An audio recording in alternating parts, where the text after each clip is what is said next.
I'm going to bring up two people, and they're going to tell you how they started doing this. So Eric, let's bring up Eric first.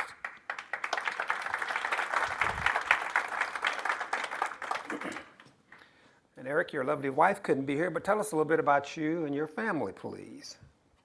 My name's Eric Hintz. My wife, Leigh, is not here tonight. She's with our two kids, hanging with them. So we have been with Lifestyles for about 5 years now. We started actually in the multifamily passive investing for the first couple of years.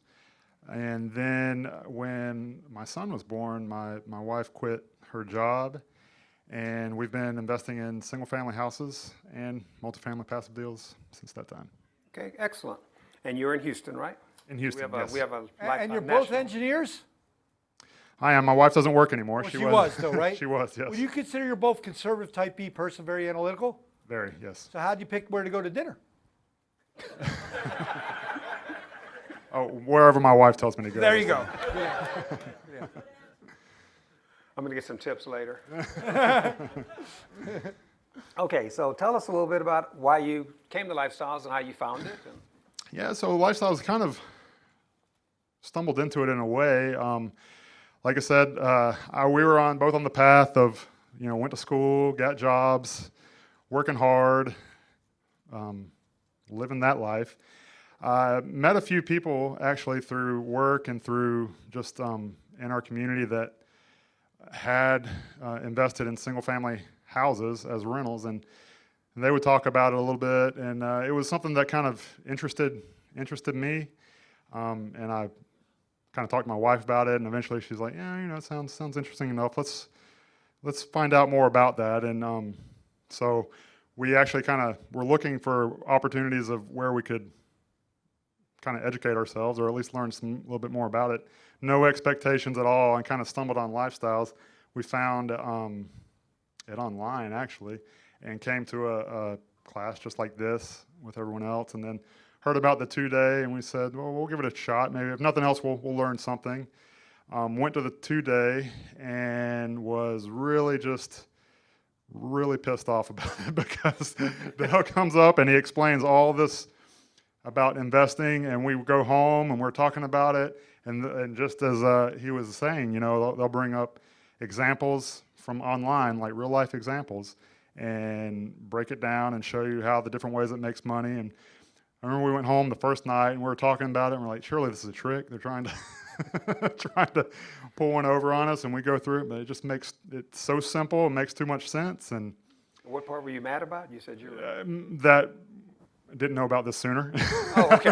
That was the part that we're I thought you meant something you heard. No. Mad. Okay. Mad that didn't think about this sooner. It seems so easy, so simple, and been working so hard, and there's this other way that we just had no clue about, and so we ended up joining after the 2-day, and it's been a great choice, and Excellent. off to the races. Yeah, what you just said is the most common thing we always have. Watch this, with all the people, not the new people that haven't been in the seminar yet. How many people that are already members, preferred, or challenged in the room? How many wish you did this 5 years earlier? See that? Everyone. You can't live your life with regrets, would have, could have, should have. When's the best time to take action? Now. Right now. Good. That's the point. And it's true. We all get mad because, I could have made all this money before. Why didn't you tell me before I turned $500,000 to 70,000? But that's how it is. It's so simple too. Or you always think that making money is really complicated, but it can be simple. Yeah. All right. So tonight we're going to talk about a property you have on North Lake. Mm-hmm. Is that in the Houston area?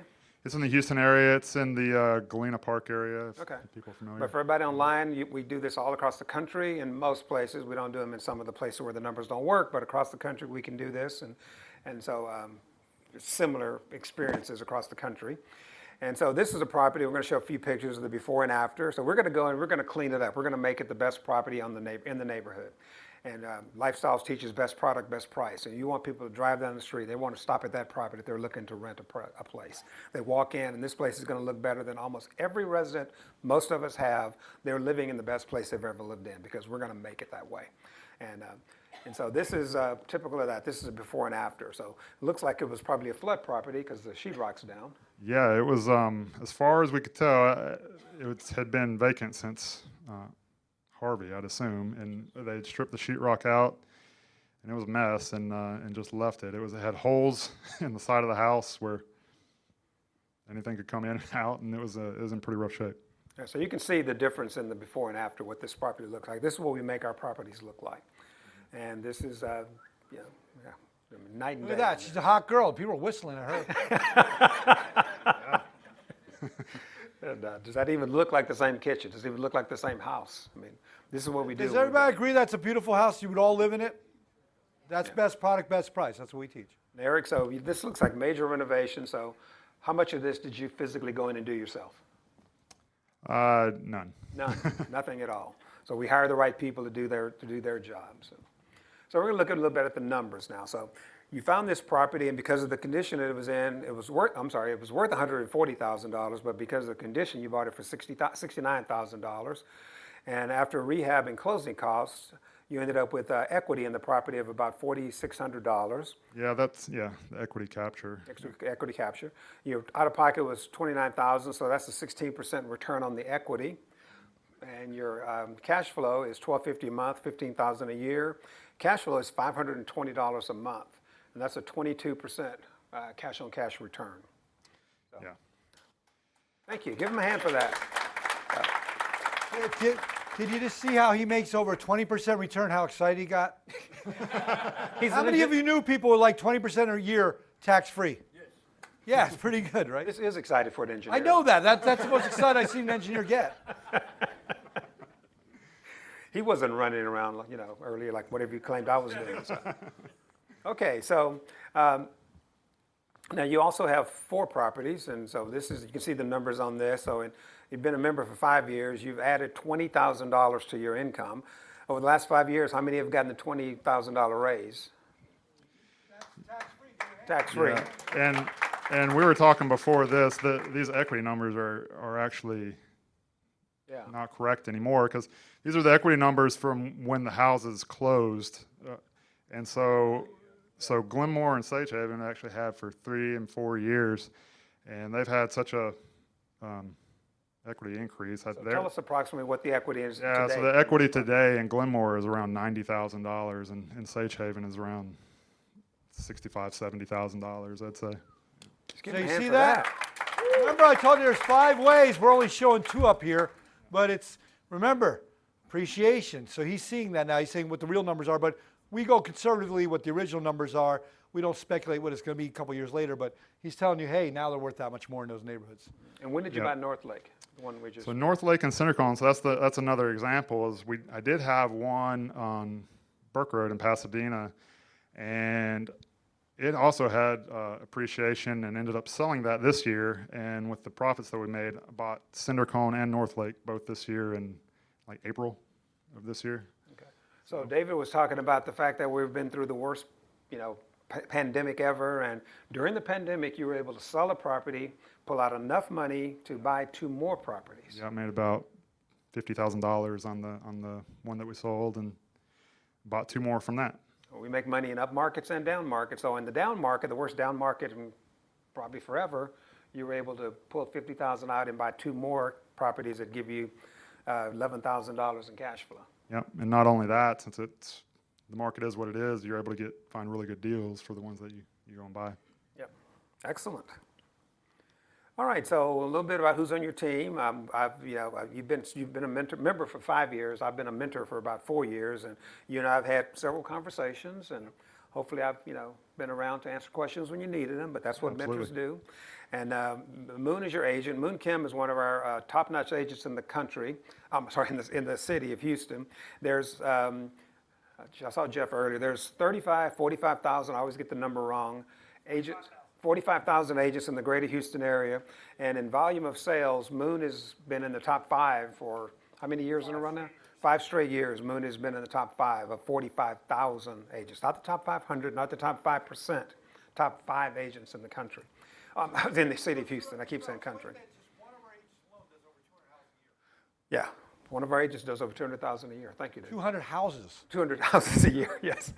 Yeah. And if a lot of you know realtors, a lot of you have family that's realtors, you have neighbors, you have friends that's realtors, and if you ask them, how many houses did you sell last year? 2, 5, 20? our agents sell a lot more houses than that. And these are the people that are bringing these properties to you. And those are the ones that they're beating the bushes in this tough market of a very strong seller's market with very limited inventory. They're out there looking at these properties, vetting these properties, and bringing them to you so that in a short period of time, you close these 2 properties in a 1031 exchange. David's right. going to go into details about that this weekend for those of you that are brand new. But that's a tax system to keep your money working in real estate. And there's a real strict timeline on that. And so in this market of very limited inventory, Moon was able to find him 2 properties that he could identify in 45 days and close very quickly to meet the guidelines. Now, I know that sounds like gobbledygook to new people, but let me explain to you like a 3rd grader or an Aggie, because there's 2 of them in the room. There's really more than 2, but they can't count past that. So what a 1031 exchange in simple English is, he took the profit from the 1 property. Now, normally when you sell, you have to pay capital gains tax, right? He didn't have to. He took from this property and moved into 2 more, rolled into those the profits, and paid no taxes. That make sense? And doubled his income. There you go. Yeah. That's a simple way, instead of the like and kind and all the days and all that stuff. Yeah, and that's really kind of the power of doing this kind of investment through lifestyles as well, because they're talking about Moon and how, how many houses he sells. The only potentially tricky thing about 1031, the only rule is that you are limited in the amount of time you have to close on your next properties. So as soon as I sold my first one, I reached out to Moon because I had worked with him before, and he identified 4 properties in a few days, and we went and looked, and we picked these 2. And even though it's a restricted time, you actually have 6 months to close on them once you pick which ones. So That's right. You have plenty of time to do that. Yeah, there's plenty of time, but it helps to have the agents In who other know words, what they're doing. the way you mitigate your risk, I love what he's saying, is he didn't do this by himself. You form a team around you. I want him to do it for himself. I want him to make all the money, but form a team. See, we believe this business is a team sport. All of us can get all this information all over the internet for free, but you have those vendors, you have those agents, you have those mentors. If you form a team, what's your level of success? Is not higher, does not mitigate your risks. That's why I want you to take away from that. And that's what Eric did. He did give him a good hand for using that team. That's huge. So tell us a little bit about who else was on your team, who else you worked with, because again, you didn't do this alone. And Yeah, so in addition to Moon, Catalyst Funding was the lender in this deal. They help with I don't know if you come to the 2-day, you learn about hard money closing and then refinance. They help with both of those, the funding. Corbett's Total Property was the contractor who I worked with on this deal. And Exchange Resource Group, they're the ones that help out with the 1031 exchange that we were just talking about. Do you use Luann Blau? I did. Yeah, Luann Blau, I did 3 1031s with her as well. Yeah, and she knows, definitely knows the ins and outs. Lots of questions. It was the first time I'd done one of those, so I had plenty of questions for Luann, and she helped me through the whole thing. And how did you find the people on your team? How did you find these companies? I think all of these came through Lifestyles. Yeah. On the vendor list. So if you join the membership, you get access to all these vendors. Doesn't cost you any extra. You can use them. These are some of the people Monique was bringing across the stage at the beginning of the session tonight. So. Okay, so you've been successful. What does foundation mean, the last one? On this deal, we actually had some foundation work that we had to do, some settling, and Boost Foundation was the name of the contractor that did that work for us. Yeah, and I want you people to be realistic. We are not buying perfect houses. We're buying fixer-uppers. So probably 75% of the houses we buy do have foundation issues. Yeah. How many people realize, even the house you live in, they're shifting? It's just where soil is. And for the people online listening, and they're in different types of Yeah. soil and rock formations and all that. Houston's built on oatmeal, so it's not if. Right, It's yeah. not if you have it, it's when you will have foundation issues. So we want to address those things up front and get them corrected. Yeah, Or it could mean Sherelle's hungry. yeah, and it's one of the I am things hungry. that I think. Oatmeal and Khalid. Yeah, I don't even know what that is. I gotta look up stuff from David and from this new guy too. So y'all are talking over my head. I had a house that had to put a fence post in, and I had a big drill to do it. It was caliche soil. When that thing grabbed, it Spun turned the whole whole thing? house around. I'll turn the house. Okay. All right. So tell us what's next for you, Eric.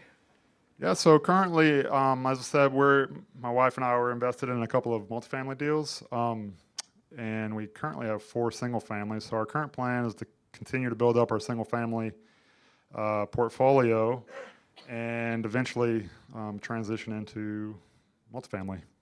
Excellent. And then you want to retire before age 45.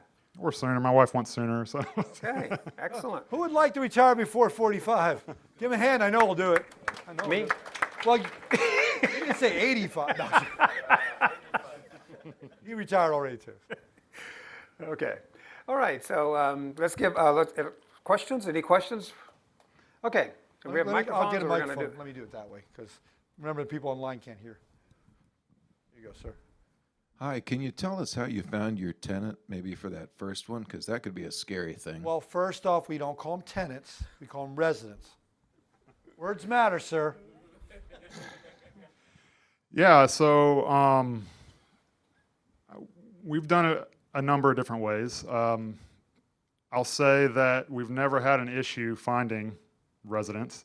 Or the first house we ever bought was actually across from a school, elementary school. We put a sign in the front yard, and we had 30 phone calls a day. Like it's Yep. too much, too Guys, much almost. If you do what I teach you in the seminar, best product, best price, you'll have 30 calls a day. If you make them ugly and not the way we're teaching here, like slumlords do, you won't get renters. So that's why we attract a better quality of resident, because he did it the right way. Yep. You agree it all look beautiful?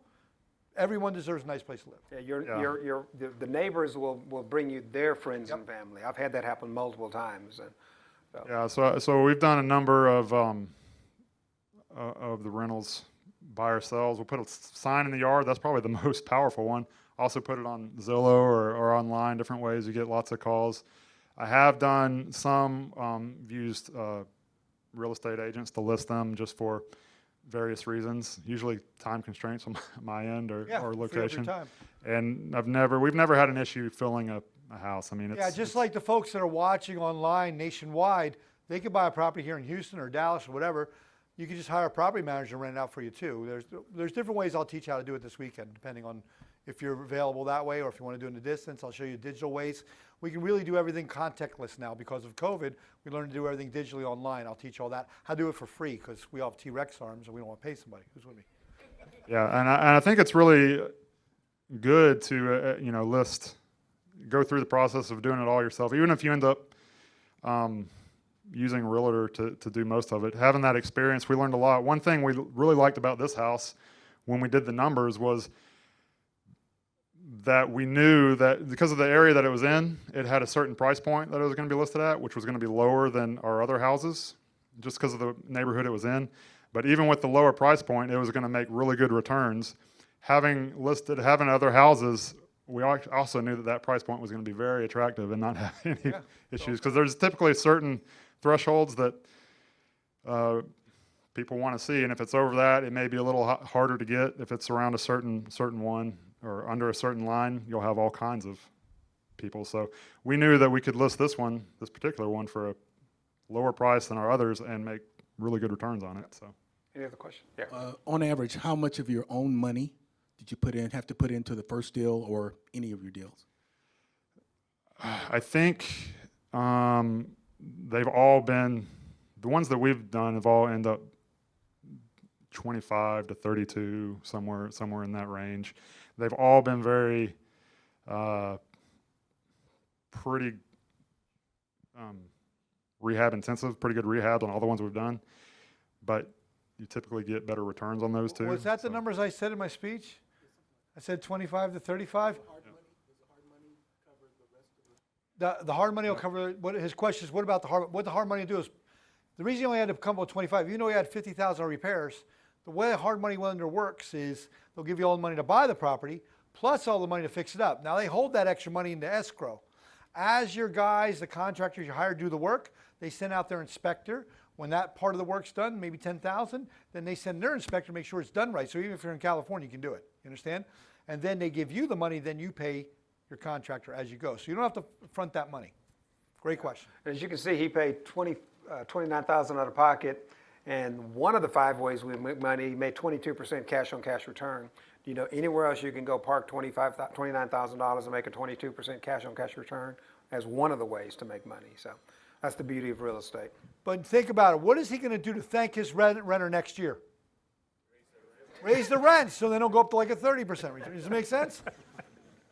That's reality. Okay. Any other questions? Good one. His question on average, how much do we raise rent? What we do is we reevaluate it every year. We have no emotions attached. So we look what everybody else is renting in the area. If he's at $1,400 and next year everybody's charging $1,500, he'll raise it to $1,500. If it goes to $1,600, he'll raise it to $1,600. That's just the snapshot version of it. Okay? You have a question right there? Does the course help establish the rehab cost? Does the course help establish rehab for us? I'll go through different things of way to do that, but really it's going to come down to doing something called a scope of work. And then when we do a scope of work, getting 3 bids from contractors. But I'll teach that in the seminar. There's a whole process behind that. Okay, so you help with establishing the scope of work? Well, I go over numbers. Like carpet like this is $1.25 a square foot installed. I know, but it's the people that actually come in and evaluate the property for you? Yes, I mean, Which people are you talking about? The people that establish the scope? Well, scope of work you should establish. You tell them what you want them to do. Then you get 3 contractors say, I want this done. How much does it cost? Does that make sense? But I'll teach how to do all that this weekend. That's what I'm asking. Yep. By that, seriously, and this weekend, when you come to my seminar, I'm going to teach you everything from start to finish. By the end on Monday, you'll be able to go out there and buy properties on your own. You like that? Do I have to listen to your wife? No, you don't have to listen to my wife. She's 3 hours away. She won't interrupt me at all this weekend. You want to listen to his wife. Yeah, she's very smart, actually. She puts up with this man for some reason. I don't know why, but. Got a question over here.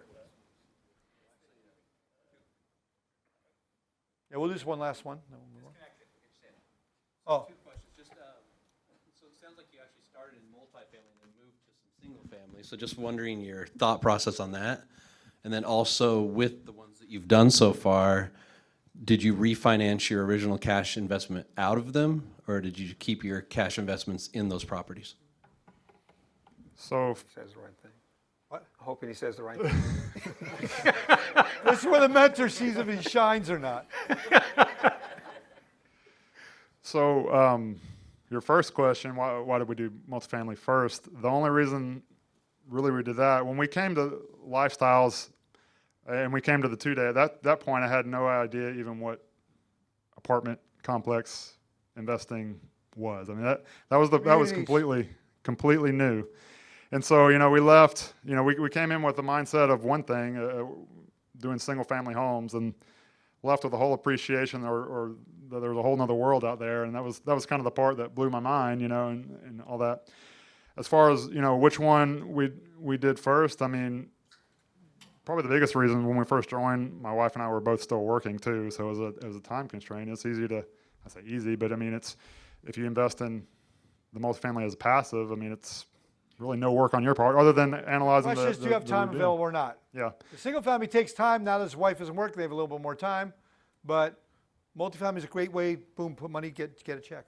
Yeah, and so your second question about refinancing, are you referring to the multifamily deals or the single family? Yeah, every single family deal we've done, we did with a hard money and refinanced the money back out. So, And have you done any other refis? no, because we You sold ain't cash out one. refis, that's what he's asking.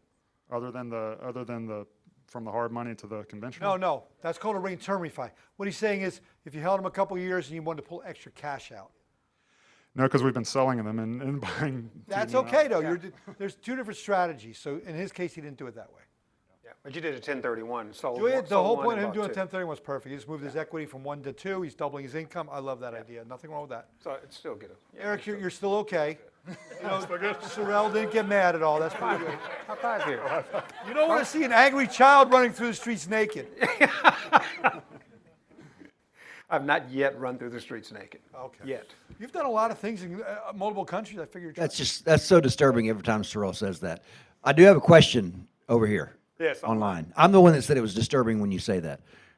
The naked part. Let's go on, David. Okay, I got a question. So somebody asked, you started out passively and then you went to single family. Why'd you go that route? That guy just just asked asked the that same question. But if you weren't paying attention, playing Words with Friends on your phone. I can't poke out my mind's eye after thinking about Sorrel.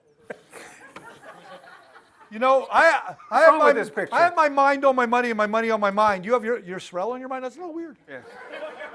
Dave, Sorry, I was reading the questions online. That's why I missed okay. the answer. I apologize. any other new questions? One last question. A microphone's coming. There you go. Make Jacob run.